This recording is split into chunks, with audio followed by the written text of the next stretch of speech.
Contacto Valle está en la juega.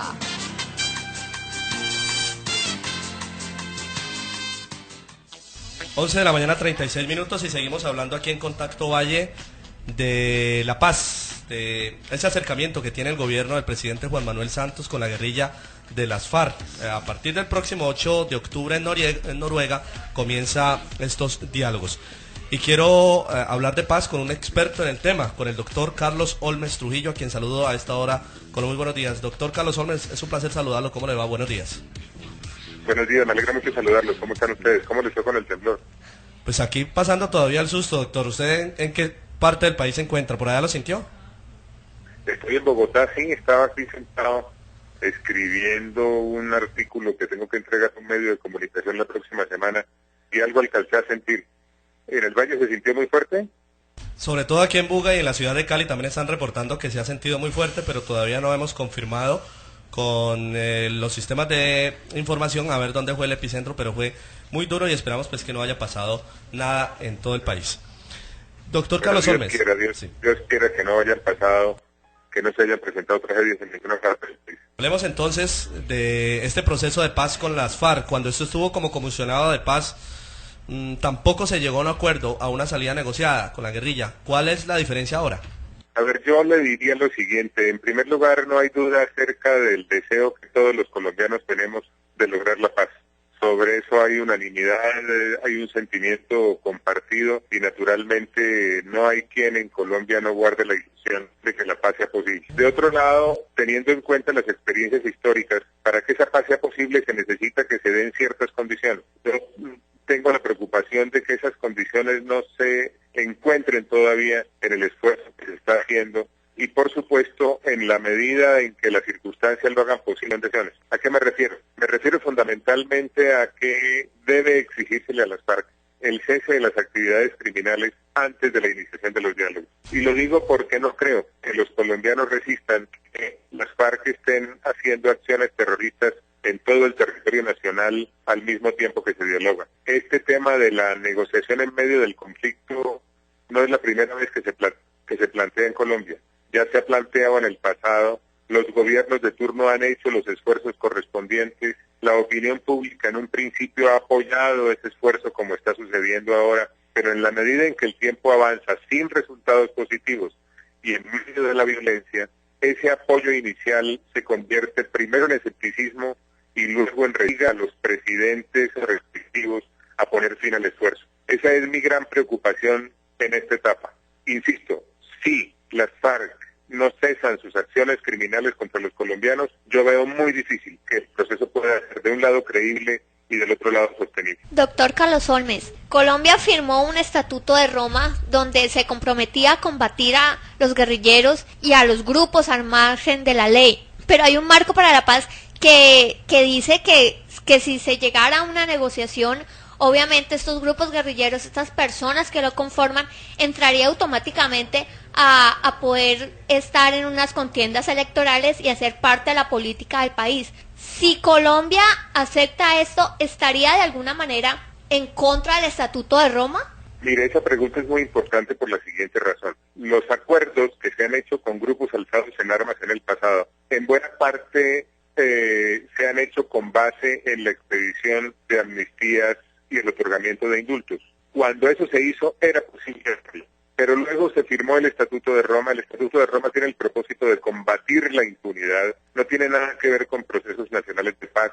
Obliga a los sistemas judiciales nacionales a investigar y juzgar a los responsables de los crímenes que están contemplados en ese estatuto y desde el punto de vista de la autoría obliga a investigar y a juzgar no solamente a los autores directos, sino también a los autores intelectuales e igualmente a todo aquel que haya colaborado de alguna manera con el grupo en sus acciones criminales. Si el respectivo Estado Nacional no lo hace, entonces entra a actuar la Corte Penal Internacional. Esto lo que quiere decir desde el punto de vista de Colombia es que estamos comprometidos a adelantar acciones para combatir la impunidad, investigando y juzgando a los posibles responsables de los delitos que están contemplados en ese estatuto. Si no lo hace, como ya lo mencioné, interviene la Corte Penal Internacional. Perdón que lo interrumpa. Pero en estos días salió una publicación del fiscal diciendo que lo más probable era que no hubiera guerrilleros detenidos por crímenes de lesa humanidad. Los compromisos internacionales del país son inescapables. Y si la justicia nacional no actúa, actúa la Corte Penal Internacional. Ese es el hecho concreto, específico, contemplado así en el Estatuto de Roma, del cual es firmante el país. O sea que si la justicia colombiana no opera, hay un tribunal internacional que operará. Doctor Carlos Holmes, pero a los colombianos no les cabe el perdón para quienes durante muchos años han cometido toda cantidad de crímenes. ¿Incluir entre los puntos a negociar el estatus político para los guerrilleros es necesario? Mire, eso era posible antes. Lo que yo estoy señalando no tiene nada que ver con preferencias de tipo político o ideológico. Simplemente me he dado la tarea de explicar cuál es el marco en medio del cual tiene que moverse el gobierno inevitablemente en estas conversaciones, porque estamos frente a compromisos internacionales adquiridos. Ahora, en relación con la voluntad de los ciudadanos de avanzar en beneficios, tanto desde el punto de vista de la justicia como desde el punto de vista de la eventual participación en política, basta mirar una encuesta reciente. Más del 70% de los colombianos está rechazando algún paso hacia la impunidad para los eventuales desmovilizados e igualmente rechazan su eventual participación en política. Esa es la realidad del sentimiento nacional. Y esa realidad del sentimiento nacional debe tenerla en cuenta el gobierno en la mesa de conversaciones con las FARC, entre otras cosas, porque yo soy un convencido de que al gobierno le sirve la crítica constructiva que el unanimismo irreal, frágil, coyuntural y pasajero. Doctor Carlos Holmes, no lo podemos dejar ir sin antes preguntarle, pasaba una publicación donde decía que usted podría ser candidato por el puro Centro Democrático que conforma el expresidente Álvaro Uribe Vélez, ¿eso es verdad? Sí, es cierto, yo tengo el propósito de participar en el proceso tendiente a escoger un candidato presidencial en nombre de la coalición de Centro Democrático. Eso es lo que me anima. Me siento muy cómodo en una coalición de Centro Democrático y me siento también muy cómodo defendiendo la tesis de la seguridad para la paz, la inversión para el empleo y la cohesión para la equidad social. En los próximos días estaré, entre otras cosas, en el Valle del Cauca explicando estos temas, contestando las preguntas que quieran hacérseme y reiterando las razones por las cuales creo que es un buen proyecto para el país. Doctor Carlos Holmes, usted, pues retomando el tema que veníamos dialogando, ¿usted le queda el proceso teniendo en cuenta la frustración que hemos tenido los colombianos en los últimos gobiernos, incluido el de Samper, cuando usted estuvo como comisionado? Mire, yo como todos los colombianos anhelo que las cosas salgan bien, espero que las cosas salgan bien, tengo la ilusión de que salgan bien, pero insisto en que es muy importante tener en cuenta las lecciones del pasado para evitar más engaños y más frustraciones. Nosotros hemos hecho muchísimos esfuerzos a lo largo de los años y eso me permite decir lo siguiente en este momento. El patrón de comportamiento de la opinión pública en estas coyunturas siempre ha sido el siguiente.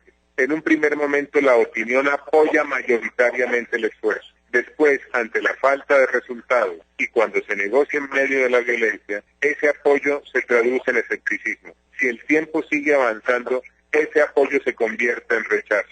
Y si se llega a ese punto, se crea un fenómeno de presión tal ante los gobiernos de turno que los presidentes se ven obligados a ponerle fin al esfuerzo. Por eso es muy importante a los colombianos más engaños y más frustración. Pues, doctor Carlos Holmes Trujillo, ha sido usted muy amable, muchísimas gracias y grandes recuerdos de la emisora Voces de Occidente y el doctor Marino Toro Villalobos, a quien le envía un saludo muy especial. Muchísimas gracias por compartir su tiempo. Un abrazo muy grande, un recuerdo muy afectuoso a Marino y les agradezco en el alma esta oportunidad. Que tengan un buen día.